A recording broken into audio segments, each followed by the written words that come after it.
Baik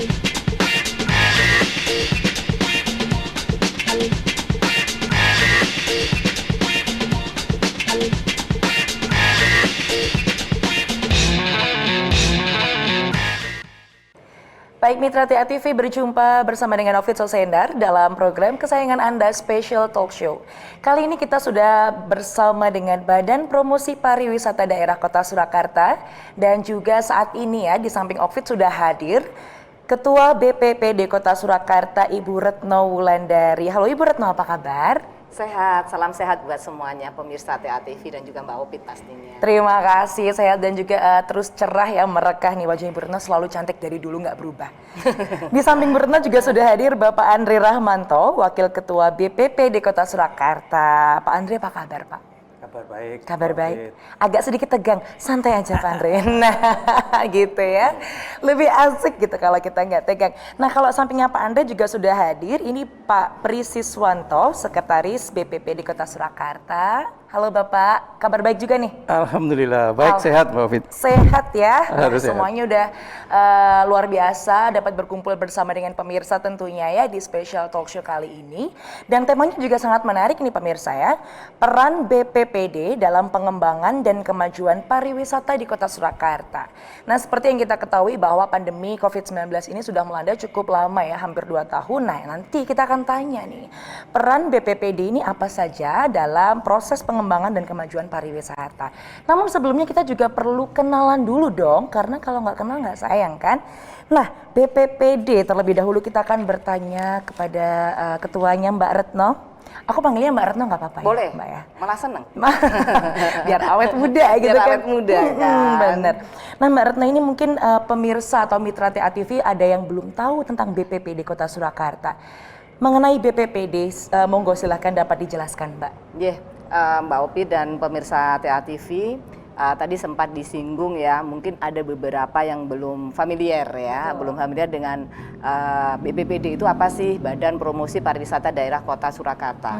Nah, keberadaan Badan Promosi ini sih sebenarnya amanah Undang-Undang Pariwisata. Nah, kita terbentuk itu juga tidak barusan saya, tapi sebelumnya mungkin sejak tahun 2012 ya, itu sudah ada di Kota Solo. Tapi kemarin mungkin karena momentumnya juga pas pandemi, jadi kita dikukuhkan pada bulan Mei oleh Mas Wali, dan kemudian kita mencoba untuk apa istilahnya melakukan beberapa hal, dan sorotan dari kameranya cukup kencang karena memang berpromosi di masa pandemi. Ada juga yang bilang bahwa ini bentukan baru gitu pada saat Mas Wali menjabat, tapi sebenarnya ini sudah ada dari zamannya Pak Jokowi dulu badan ini. Ketuanya yang terakhir adalah Pak Bambang Irawan, dan baru setelah itu kita teruskan periode kepengurusannya adalah 4 tahun. Jadi ini 2021 sampai dengan 2025. Kebetulan saya diberi amanah bersama tim untuk bisa melanjutkan periode kepengurusan yang ini. Itu Mbak. Jadi ini bukan lembaga baru ya Mbak Retno ya? Bukan. Sudah lama, tetapi memang karena santer terdengarnya ketika masa pandemi dikukuhkan, dan media juga luar biasa. Nih berarti nanti kita juga bisa nanya nih, kolaborasi antara media dan BPPD kok bisa sekarang eksis banget gitu kan?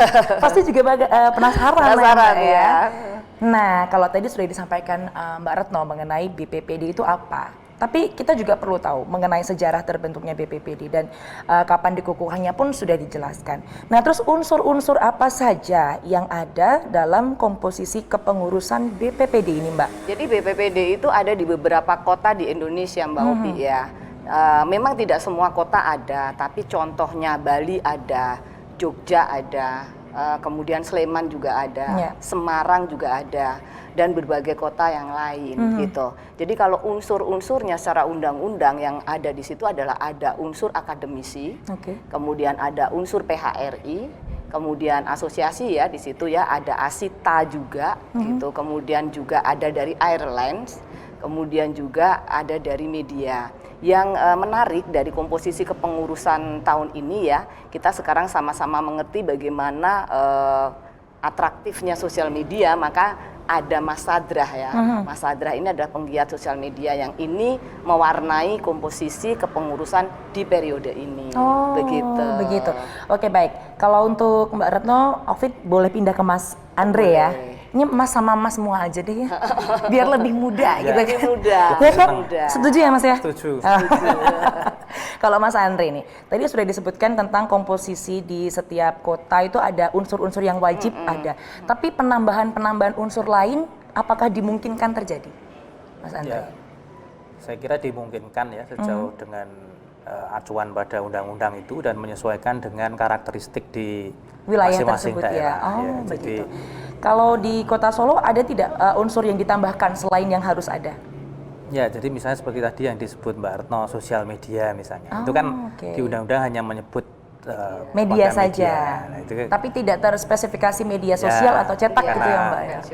kita merasa itu perlu ditambahkan, jadi sehingga ada keunikan ya, misalnya begitu. Untuk Karena lebih anak-anak- menajamkan nanti program dan aktivitas BPPD. Gitu. Iya.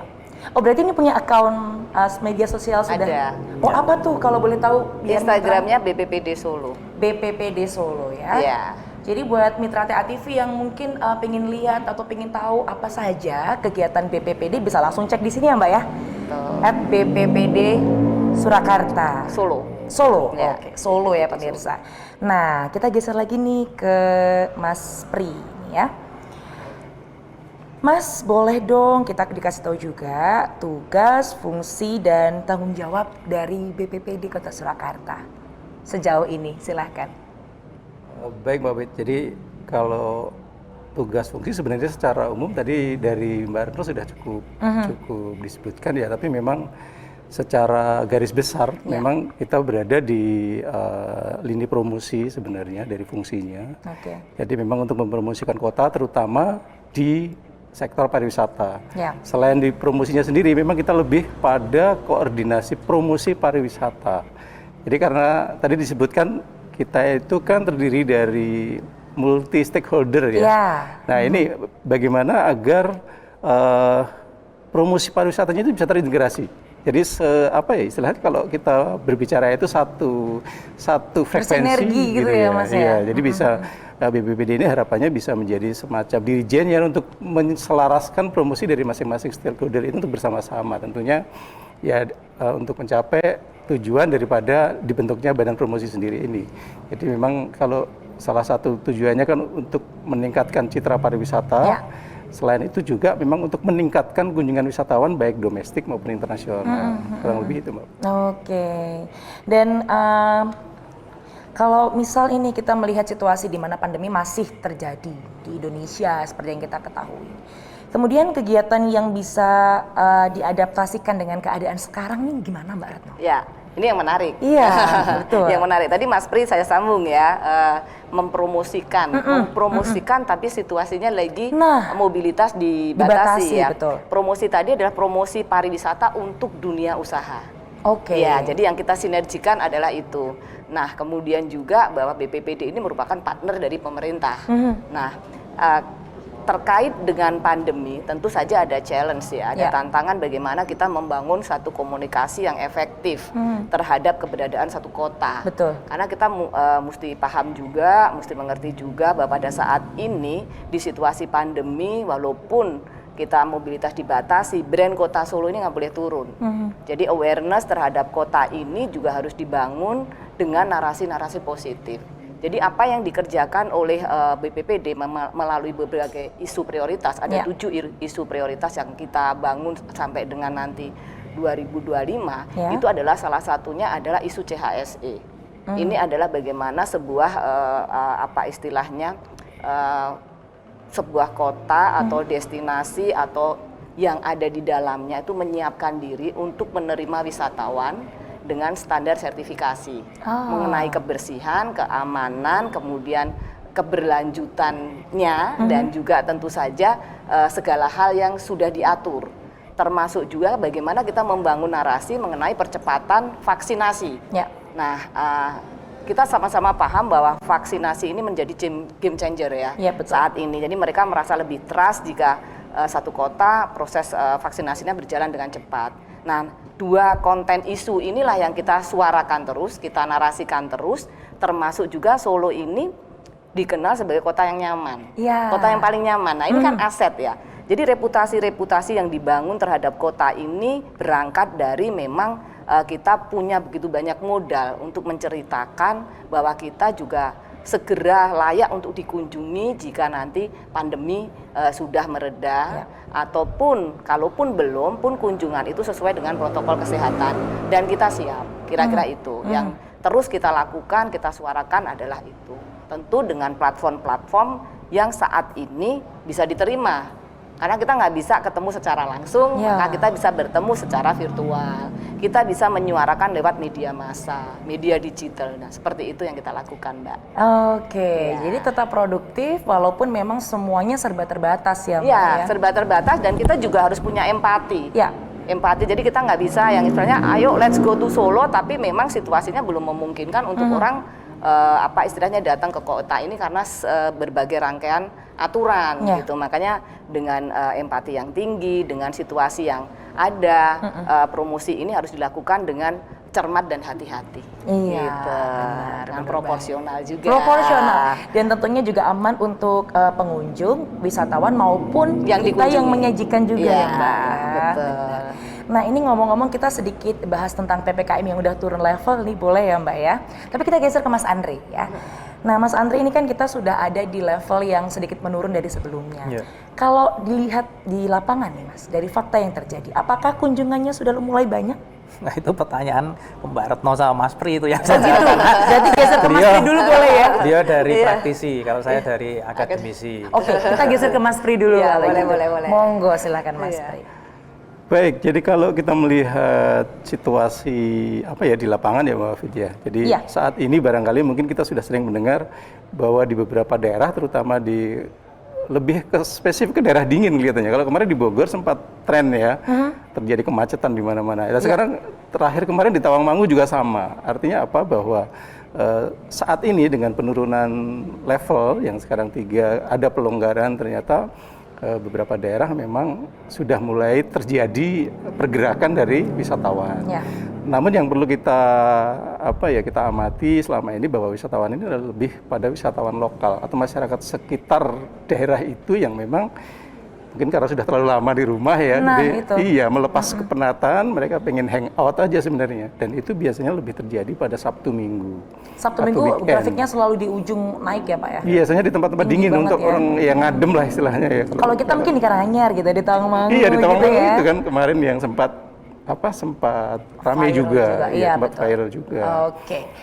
Mitra TA TV jangan kemana-mana, kita akan kembali sesaat lagi tentunya dengan keadaan level yang makin turun. Kita juga bakal tahu dinamika masyarakat akan seperti apa ke depannya. Kita ngobrol dengan Mas Andre setelah ini, jangan kemana-mana, tetap di Special Talk Show. Baik pemirsa, terima kasih masih bersama dengan kami di Special Talk Show bersama BPPD Kota Surakarta. Nah, tadi kita sempat bahas sedikit mengenai penurunan level PPKM di Kota Surakarta yang kemudian juga berdampak nih pada kunjungan wisata.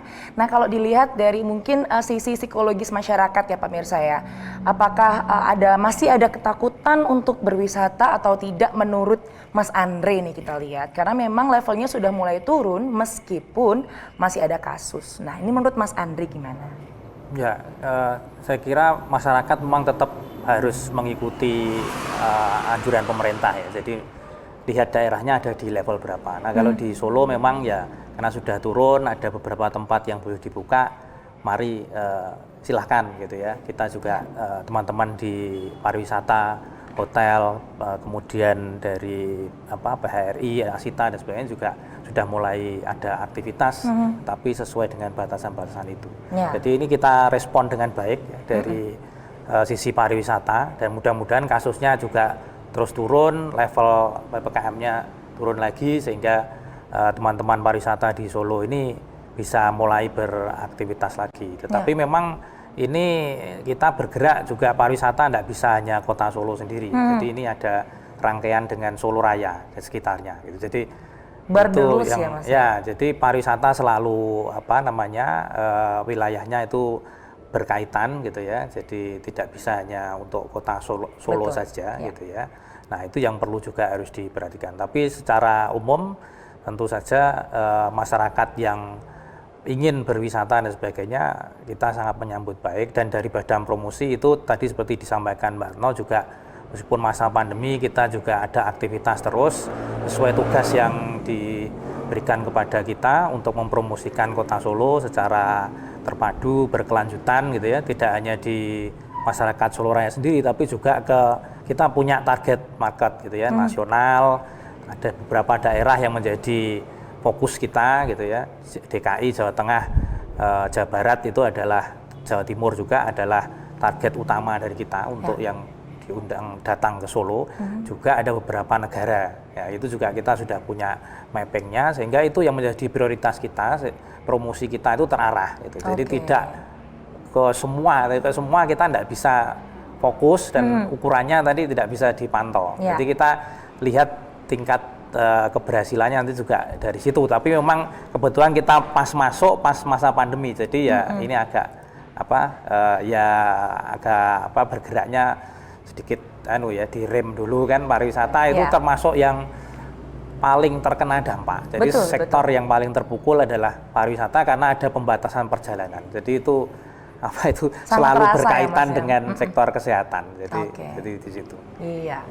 Nah, sudah dibahas sedikit oleh Mas Andre bahwa memang pada masa jabatan dari BPPD tadi 4 tahun, dan tentunya selama 4 tahun ini teman-teman atau Bapak Ibu BPPD telah menyiapkan rencana-rencana ke depan ya untuk membangkitkan kembali pariwisata ketika nanti pandemi sudah mulai menyusut ya pemirsa. Nah, kita akan tanya nih ke Mbak Retno kembali mengenai roadmap BPPD selama 4 tahun ke depan nih Mbak. Ya, Mbak Opi tadi sempat disinggung, yang pertama adalah bagaimana kita membangun satu narasi positif ya, terutamanya tentang CHSE yang ada di Kota Solo, termasuk juga vaksinasi yang sudah dijalankan. Kemudian bagaimana kita meningkatkan tingkat kunjungan wisatawan di Kota Solo, baik Nusantara ataupun manca. Tapi kita pun realistis bahwa dalam kondisi seperti ini, maka yang paling punya potensi itu adalah wisatawan Nusantara dulu. Betul. Ya, kemudian juga kita melakukan pengayaan terhadap data dan juga melakukan riset. Ya. Nah, BPPD juga sudah melakukan riset, kemarin bulan Desember sempat sudah disampaikan mengenai perubahan perilaku wisatawan Nusantara di Kota Surakarta, dan ini bisa menjadi satu acuan bagi dunia usaha. Dan saat ini kita sedang menggagas satu riset tentang wellness tourism. Nah, kemudian juga kita juga terus berkolaborasi dengan stakeholder yang lain untuk bisa membangun dukungan dan penguatan lembaga, termasuk juga mendorong digitalisasi dan juga inovasi pariwisata. Nah, inilah yang coba kita kerjakan dengan roadmap yang ada. Jadi BPPD bergerak melalui acuan roadmap tersebut sampai dengan mudah-mudahan nanti di dalam perjalanannya juga bisa banyak hal dengan kolaborasi yang kita lakukan, banyak hal bisa kita kerjakan dan semakin punya dampak untuk Kota Solo. Harapannya begitu, Mbak. Amin, Ya. amin Mbak Retno. Nah, ini tadi sudah disampaikan Mbak Retno juga pemirsa bahwa banyak sekali hal yang harus diperhatikan bersama nih. Nah, tapi ngomong-ngomong bersama, ini kan perlu adanya sinergi yang kompak gitu ya Mbak ya, dan juga Mas Andre, Mas Pri. Kita beranjak ke Mas Pri lagi nih. Bagaimana nih menurut Mas Pri nih ya caranya biar kita tuh kompak gitu Mas, satu pihak stakeholder dengan stakeholder yang lain dalam memajukan bersama nih percepatan kebangkitan pariwisata. Mungkin ada langkah yang strategis atau mungkin sudah ada rencana dari BPPD sendiri. Silahkan Mas Pri. Baik, jadi kalau kita mau bergerak bersama itu memang yang pertama memang mau tidak mau kita memang harus satu dengan yang lain itu harus, kalau kita bicara biar connect dulu itu bagaimana, enak dulu komunikasinya. Jadi kalau sudah terbangun komunikasi dengan baik pasti akan mengalir lah, baik ke kegiatan maupun berbagai program yang direncanakan tentunya akan lebih bisa menjadi milik bareng-bareng. Jadi tidak ada lagi ini milik stakeholder A, B, tapi ini menjadi tugas kita bersama untuk bersama-sama demi suksesnya kalau dalam hal ini pariwisata Solo agar lebih bisa terangkat bareng-bareng. Tentunya ini harapannya kan kita semua yang akan merasakan. Jadi kita harus bisa bergerak bersama dengan seluruh stakeholder yang ada di Solo ini tentunya. Oke, apakah mungkin di BPPD ini juga mengadakan sesuatu pertemuan rutin atau hal semacam itu, Mbak Retno? Ya, kita ada namanya forum stakeholder pariwisata. Oke. Jadi ada dalam satu kegiatan di dalam agenda kegiatan BPPD adalah itu. Tapi di luar itu kita pun sering melakukan kolaborasi program. Nah. Jadi program-program dengan berbagai stakeholder, misalnya dari kalangan perhotelan, kalangan asita, media terutama. Seperti yang hari ini terjadi adalah bagaimana media juga kita ajak untuk bersama-sama untuk menyuarakan kebangkitan pariwisata ini. Karena sektor ini menjadi sektor yang sangat terpuruk ya, dan sebenarnya pariwisata itu punya multiplier efek yang luar biasa gitu. Jika pariwisatanya bagus, kemudian juga memberi nilai tambah bagi masyarakat sekitarnya. Nah, kita juga menandatangani beberapa MOU yang sifatnya adalah kolaborasi juga, yang untuk bisa bersama-sama membangun dukungan agar pariwisata kembali segera bangkit gitu. Jadi ada quick and win juga yang mesti kita kerjakan ya, karena ini memang situasi pandemi, supaya recover prosesnya tuh berjalan dengan cepat. Betul, gitu. betul. Nah, kemudian kita kembali ke Mas Andre nih. Mungkin ada pandangan ke depan nih Mas Andre. Kurang lebih butuh berapa lama bagi kita untuk bisa kira-kira situasi ini untuk pariwisata ya kita berbicara, atau mungkin unsur-unsur yang ada dalam BPPD ini bisa kembali cerah gitu, merekah gitu Mas. Butuh berapa lama waktu? Kita bisa realistis juga. Jawabannya tergantung pada jumlah kasus atau selesainya pandemi gitu. Ya. Pemerintah kita menggunakan PPKM itu tadi sebagai indikator. Ya, jadi Dan kalau juga didukung oleh tadi ya CHSE begitu juga ya Mbak Retno ya. itu otomatis Kepercayaan itu masyarakat. sudah pelaku pariwisata di Solo dan sekitarnya itu sudah mengadopsi CHSE itu. Jadi artinya secara itu vaksinasi itu sudah siap. Jadi begitu pemerintah membuka, ini sawah teman-teman pariwisata juga sudah siap dan cepat kembalinya. Tapi itu sekali lagi kembali pada status kondisi pandemi ini sendiri. Dan juga tentunya aturan dari pemerintah pusat. Karena kan kalau kasus naik, otomatis ada pembatasan, pariwisata harus ngerem lagi. Turun lagi, betul. Tapi begitu dibuka, ya sudah akan cepat ini lagi, seperti tadi misalnya akhir pekan ini saja sudah mulai ramai lagi. Jadi itu saya kira kendalanya ada di masih adanya kasus ya, dan ada otomatis ada pembatasan. Jadi pariwisata harus ngerem dulu. Tapi secara fasilitas, sumber daya, ya ini teman-teman sudah sangat adaptif ya. Jadi dengan CSE tadi, kemudian pembayaran digital, kemudian juga virtual tour ya, dan sebagainya, itu adalah digitalisasi ini sangat cepat sekali. Ya itu berkah juga sebenarnya di balik pandemi, karena orang jadi sangat aware dan terbiasa dengan digital. Baik, boleh closing statement terlebih dahulu dari Mas Andre, kemudian Mas Pri dan Mbak Retno. Silakan Mas Andre. Mas Andre? Oh, sudah cukup? Masih saya lagi. Iya, Mas Andre lagi boleh. Oke. Baik, jadi kita sebagai Badan Promosi Pariwisata, ini karena sifatnya memperkenalkan ya, jadi bagaimana Badan Promosi nanti bisa memberikan sesuatu untuk Kota Solo, terutama pariwisatanya. Tentu saja kita bersama-sama dengan tim yang ada di BPPD dan juga stakeholder pariwisata semuanya di Solo dan juga Solo Raya, itu yang kita harapkan, satunya dengan TATV kita mulai hari ini.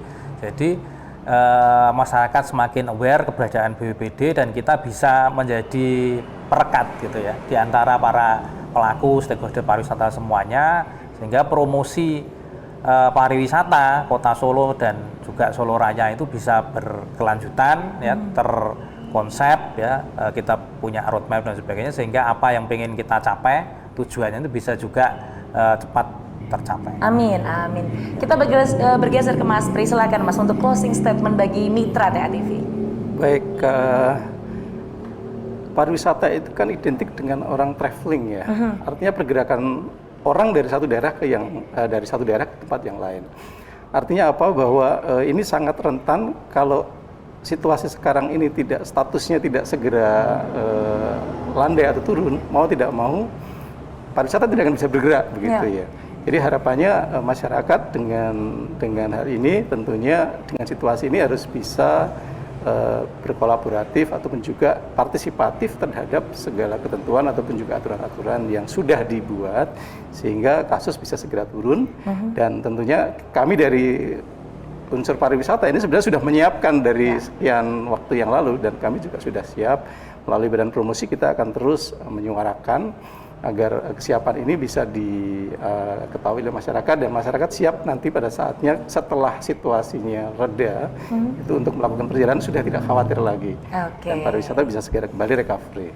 Baik, nah ini gongnya dari Mbak Retno nih ya, closing statement-nya silakan Mbak. Ya, untuk semua pemirsa TA TV, adaptasi adalah satu kata kunci untuk menghadapi situasi pandemi, dan tentu saja Badan Promosi tidak bisa sendirian di dalam melakukan tugas ini. Kami mengajak seluruh stakeholder, seluruh masyarakat Kota Solo untuk mencintai kota ini dan terus membangun narasi positif tentang Kota Solo sehingga muncul kepercayaan untuk kembali datang ke Kota Solo. Let's go to Solo in the spirit of Java. Let's go to Solo the spirit of Java. Pemirsa jangan kemana-mana, kita akan kenalan lagi dengan teman-teman dari BPPD selanjutnya ya setelah segmen ini. Jadi tetap bersama kami di Special Talk Show bersama BPPD Kota Surakarta. Mitra TA TV, terima kasih Anda masih bersama dengan kami di Special Talk Show bersama BPPD Kota Surakarta. Nah, udah kelihatannya Wapit udah memanggil nih narasumber yang berbeda dari yang tadi, karena memang kita bakalan kenalan dengan anggota BPPD Kota Surakarta. Nah, di sini sudah hadir di samping Wapit ya, ada Mas Anas Syahirul nih, anggota BPPD Kota Surakarta sekaligus anggota KPI, anggota atau apa nih Mas? Komisioner. Anggota ya? Atau Komisioner KPI. Komisioner KPI Daerah Kota Surakarta. Kemudian juga ada sebelahnya ada Mas Agung Setio Dinoto, anggota BPPD Kota Surakarta sekaligus pegiat bahkan mungkin Ketua Pramowisata Kota Surakarta. Sampingnya ada juga Mas Sadrah Sumaryarso. Nah, ini adalah ketua juga nih ya. Udah deg-degan nih dipanggil ketua. Memang pegiat media sosial yang memegang semua akun sosial media. Yang Mitra TA TV pasti lihat setiap hari muncul di Explore gitu. Nah, ini Mas Adrah nih ranahnya. Kita bakal kenalan satu persatu Mitra TA TV. Awalnya dari Mas Anas dulu. Tadi Mas Anas sempat curhat nih, jadi pengangguran katanya. Masa sih di masa pandemi ini pengangguran? Nah, cerita-cerita dulu boleh Mas Anas, selama pandemi ini apa aja kegiatannya? Boleh dibagi ke Mitra TA TV juga dong. Ya, kalau kami kan bergerak di media ya Mbak, ya justru malah kondisi kayak gini Malah kenceng ya? malah kenceng ya, dan situasinya juga menuntut kami untuk makin banyak memberikan informasi ke masyarakat, termasuk mungkin yang agak sedikit bermasalah mungkin di sektor pariwisata ini, karena kan langsung kena dampaknya. Nah, ini yang harus kita genjot sebenarnya. Kalau nganggurnya justru malah enggak nih kondisi sekarang ini ya. Jadi memang ya kita bisa sambil tulis-tulis gitu kan, sambil promo-promo lewat media sosial. Nah, ngomong-ngomong tentang media sosial, ini kita nanya sama ahli dulu dong, ke Mas Sadrah nih. Mas, peran media sosial ini kan memang menjadi salah satu ranah yang cepat banget ya. Apapun kita taruh di sana pasti akan booming gitu, akan naik.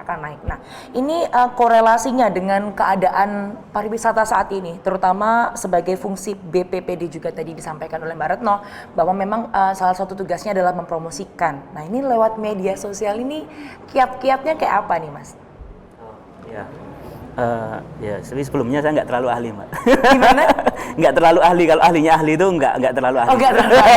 Ini semuanya merendah untuk meroket kayaknya ya. Iya. Jadi kalau di era pandemi ini memang banyak orang akhirnya nggak kemana-mana dan akhirnya hanya memantau sosial media kan. Gitu. Nah, sosial media jadi punya peran strategis menginformasikan kondisi terkini dari setiap area pariwisata khususnya mungkin di Solo ya, juga di berbagai lain. Nah, informasi yang jelas, informasi yang posisinya udah dibuka belum, terus kalau masuk harus prokesnya seperti apa dan sebagainya, itu menjadi informasi yang jelas untuk publik saat ini. Nah, sementara untuk tempat-tempat wisata ataupun tempat-tempat yang biasanya menjadi destinasi wisata, sosial media saat ini juga menjadi tool yang penting karena sudah beberapa tahun ini memang menjadi alat pemasaran, boleh dibilang ya hampir 50% lebih alat pemasaran menggunakan sosial media. Sama kembali lagi menginformasikan hal-hal yang bisa dilakukan dan tidak, tahap apa dan step-stepnya seperti apa sampai saat ini gitu. Nah, dari BPPD, dari sosial media tetap menginformasikan sama wisata-wisata yang bisa dikunjungi dan enggak, Tapi bisa juga sebenarnya kita juga menginformasikan karena di Solo ini banyak pertunjukan sebenarnya. Betul. Iya, dan sudah 1 tahun terakhir ini lebih banyak pertunjukan dilakukan secara daring, live streaming dan sebagainya. Dan itu kita menginformasikan juga hal itu ke publik gitu. Jadi mungkin 1 tahun ini peran-peran seperti itu yang sosial media punya peranan penting juga. Ya. Jadi masyarakat tidak kehilangan jadwal tetap menonton, tapi Ya, secara daring gitu betul, ya Mas betul. ya. Dan memang update itu selalu bisa cepat melalui media sosial. Ya, ya. Nah kalau tadi disampaikan juga oleh Mas Sadra bahwa media sosial ini jadi salah satu patokan juga. Misal kita udah agak turun level, terus mau jalan-jalan kan pasti Ya. ngecek tuh Mas. Betul, betul. Kayak oh ini buka dari jam berapa sampai jam berapa Ya, ya. ya. Terus oh ini tutupnya hari apa. Nah ini kan juga perlu peran pentingnya bagian pramu wisata nih. Nah ini kita adalah nyentil-nyentil ke Mas Agung nih ya. Bagaimana sih Mas kondisi teman-teman kita pramu wisata untuk kemudian nanti menyambut kembali? Karena memang level udah mulai turun, orang udah mulai datang, kesiapannya sejauh apa? Atau mungkin bahkan sudah ready jauh-jauh hari? Ya, terima kasih. Jadi berkaitan dengan kegiatan kepariwisataannya. Ya. Pariwisata meliputi salah satunya adalah profesi tour guide. Ya.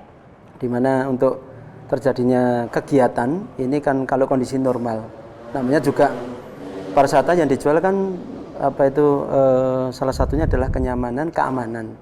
Betul. Tapi dengan adanya sudah posisi keamanan sudah pada level karena kaitannya dengan pandemi, ini semangat atau euforia yang dibangun oleh teman-teman yang bergerak di dunia pariwisata khususnya yaitu teman-teman guide ya yang berprofesi di pelayanan pada publik langsung, pada tamu yang terhimpun dalam wadah namanya HPI, Himpunan Pariwisata Indonesia, cabang Kota Solo.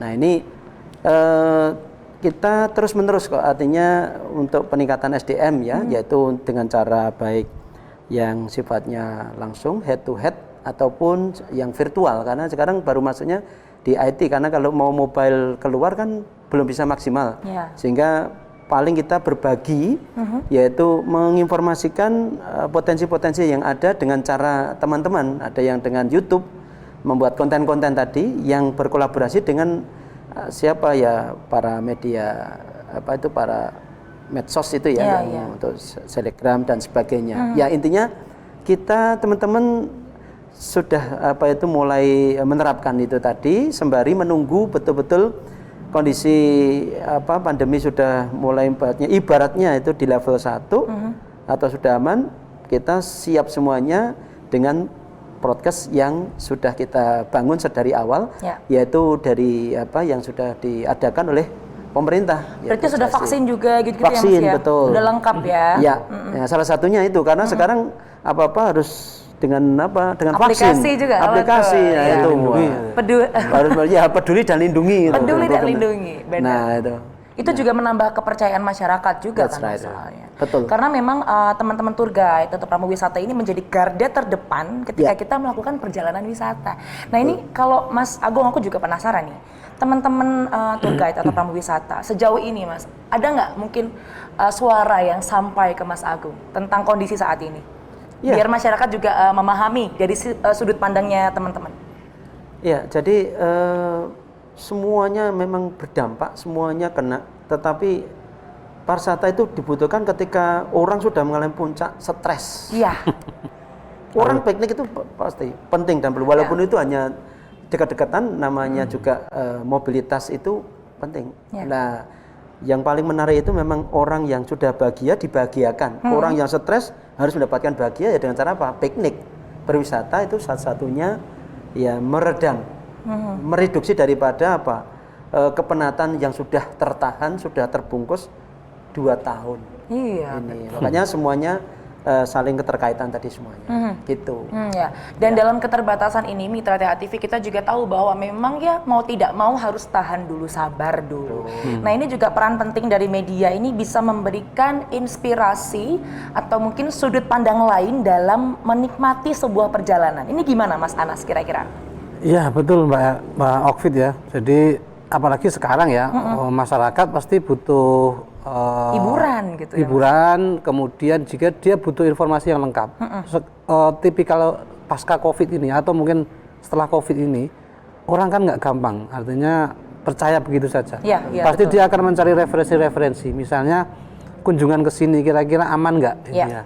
Nah, inilah sebenarnya peran media termasuk di sini TATV dalam memberikan informasi yang lengkap. Jadi mungkin tidak sepotong-sepotong tapi secara lengkap. Ya. Saya menduga karakter nanti dunia wisata setelah COVID ini, mereka masyarakat itu akan butuh info yang tadi komplit, kemudian kebersihannya akurat bagaimana itu. Itu yang saya pikir tantangan juga bagi teman-teman media termasuk di sini TATV memberikan informasi yang komplit. Kemudian hal yang paling penting juga adalah ini kayak misalnya pemerintah misalnya. Pemerintah itu kan punya target wisata sekian juta untuk saya. Nah itu kalau tidak dibantu oleh teman-teman media termasuk media sosial, saya pikir itu tidak bisa juga tercapai. Artinya seberapa jauh sih langkah pemerintah itu untuk program sosialisasi, mungkin program diseminasi informasinya kan nggak gampang tersentuh ke masyarakat kalau nggak dibantu misalnya teman-teman media, teman-teman media sosial dan sebagainya. Nah, itu persoalan di sana. Ya. Nah, belum lagi yang lainnya. Nah, inilah saya pikir momentum yang baik bagi teman-teman media untuk membantu akselerasi pariwisata biar lebih cepat.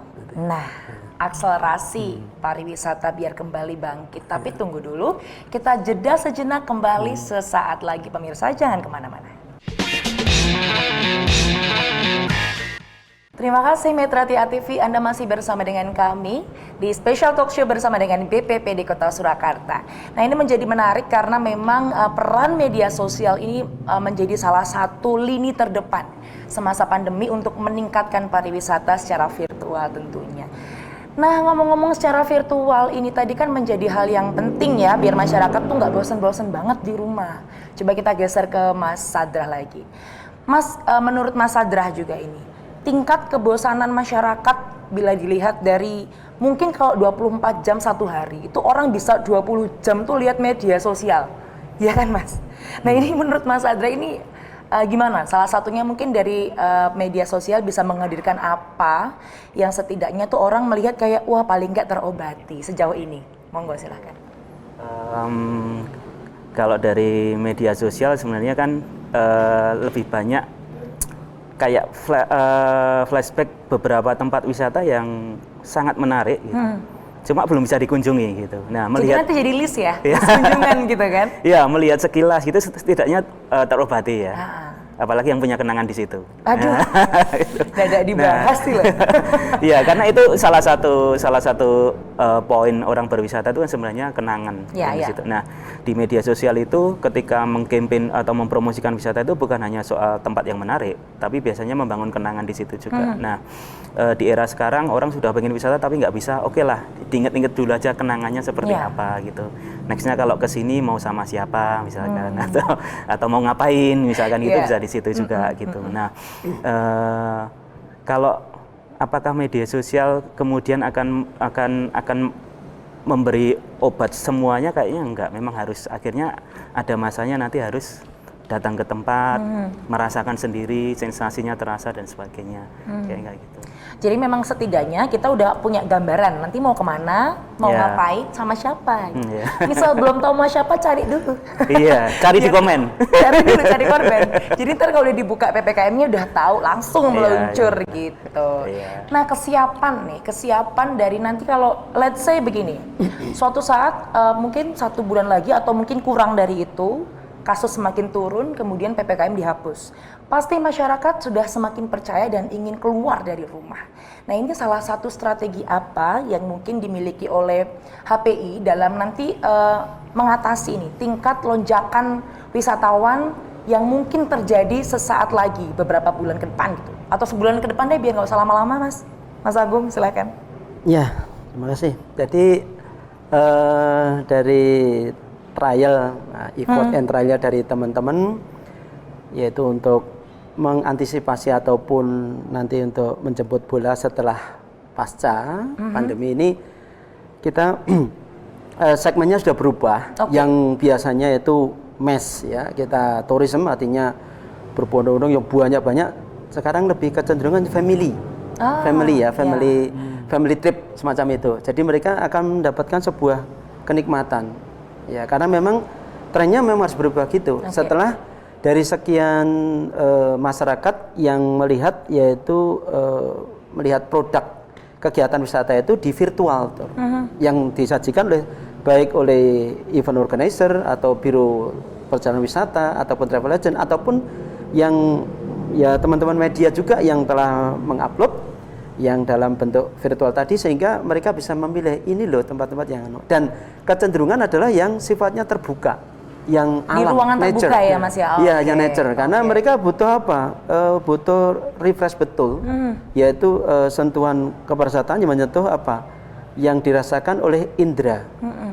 Indera penglihatan, indera penciuman, indera pendengaran, 9 ini yang akan apa? Yang akan menggugah mereka untuk apa ya? Nah itu. Nah sekarang teman-teman guide pun juga berupaya akan mengarah pada itu. Salah satunya ya ada spiritual tour. Ya ada yang namanya sekedar apa ya? Kalau bahasanya kegiatan wisata tapi sederhana, ciblon aja, yang keceh aja itu. Tapi menarik, ipik-ipik aja gitu ya. Aja. Nah itu belum begitu. Nah sekarang namanya kopi lepen umpamanya begitu, kegiatan hanya di Pengging itu hanya minum kopi sembari ya itu ada suatu kenangan. Iya saya tahu ini Mas. Something begitu loh. Itu hanya cuman minum dan makan, tetapi dengan apa? Kita membaur dengan alam. Tetapi tentunya adalah sarana yang ada di lingkungan kita kanan kiri yang dipakai untuk media menikmati tadi adalah betul-betul ya kondisinya aman. Nah, karena ya dijual apa? Hospitality. Betul. Aman, tertib, bersih, sejuk, indah, ramah tamah, kenangan. Nah kalau tidak meliputi itu ya wes, sorry akan ditinggalkan. Makanya kecenderungan akan apa kita arahkan ke seperti itu. Seperti juga kegiatan namanya yang produk wisata, teman-teman dari Biro Travel pun ya selinier dengan produk wisata yang sifatnya CHSE itu. Begitu Mbak. Dan mengenai perjalanan wisata yang mungkin akan merambah ke tren family trip gitu. Kalau menurut Mas Anas, ini apakah juga ada peran dari media Mas dalam istilahnya menggiring pemikiran masyarakat, karena memang di media juga disampaikan bahwa bahkan di rumah pun dulu waktu sempat naik kan pakai masker, tetap pokoknya keluarga yang utama, keluar, selalu ada kata keluarga. Nah ini apakah juga secara tidak langsung membrainstorming masyarakat semacam itu? Kalau media itu kan sebenarnya punya dua fungsi kalau dalam kaitan ini ya. Pertama mungkin kondisi realitas di lapangan apa itu yang harus ditangkap. Gitu. Seperti yang disampaikan Mas Agung itu ya, itu harus ditangkap oleh teman-teman media. Kemudian yang kedua adalah faktor edukasinya. Tadi misalnya jenengan cerita termasuk menggunakan fasilitas prokesnya, kemudian CHSI-nya. Mungkin titik-titik mana itu yang harus diedukasi, yang harus disampaikan teman-teman media. Intinya adalah bagaimana sebenarnya dalam wisata ini kawan-kawan media tadi di akhir saya sebut meningkatkan akselerasi percepatan wisata ini agar segera hidup kembali gitu ya.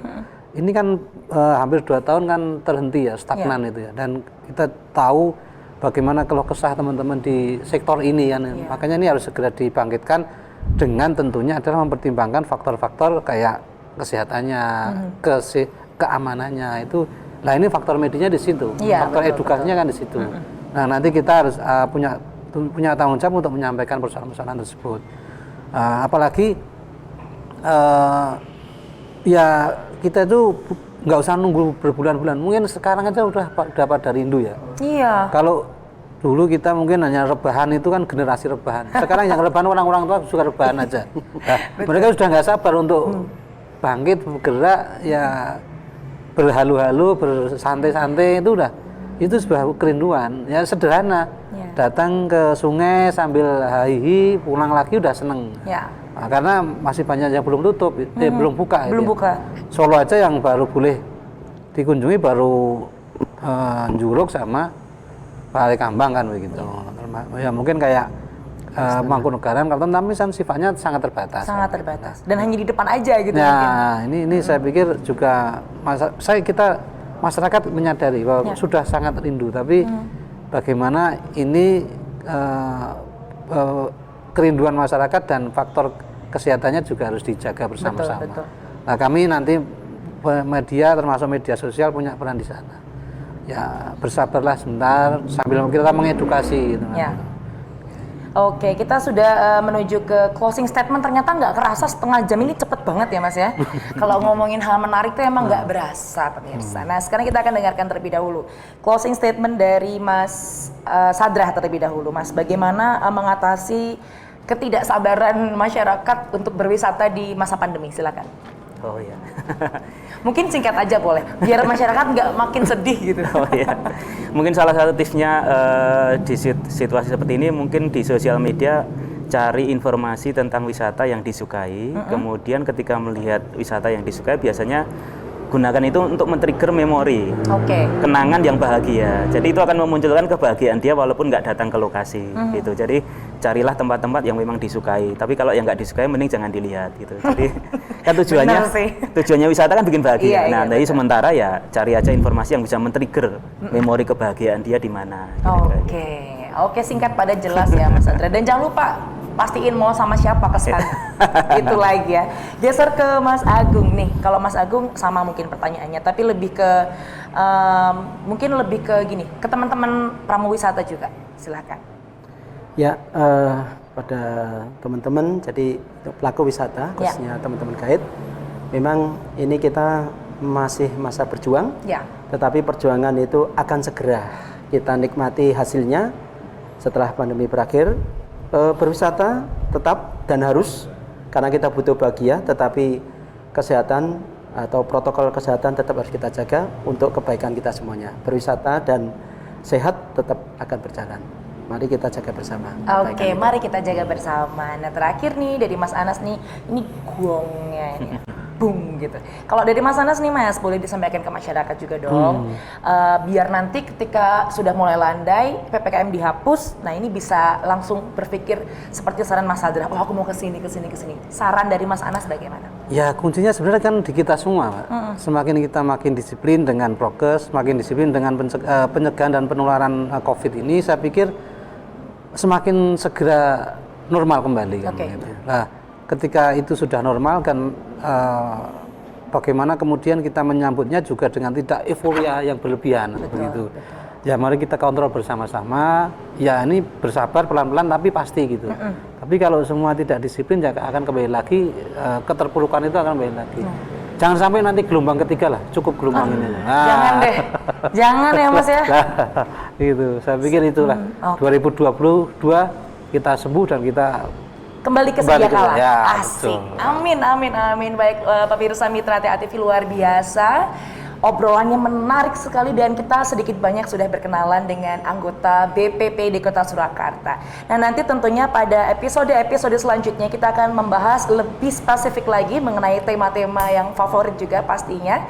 Jadi untuk Mitra TA TV selalu nantikan program spesial talk show kesayangan Anda bersama dengan saya Vito Sendar dan juga terima kasih Mas Anas, sama-sama, Mbak. Mas Agung, Sama-sama. Mas Sadra dan yang telah tadi segmen 1-2 ada Mbak Retno, ada Mas Pri dan juga Mas Andre ya. Kita akan berjumpa kembali tentunya di program kesayangan Anda selanjutnya. Terima kasih dan salam sehat. Salam sehat.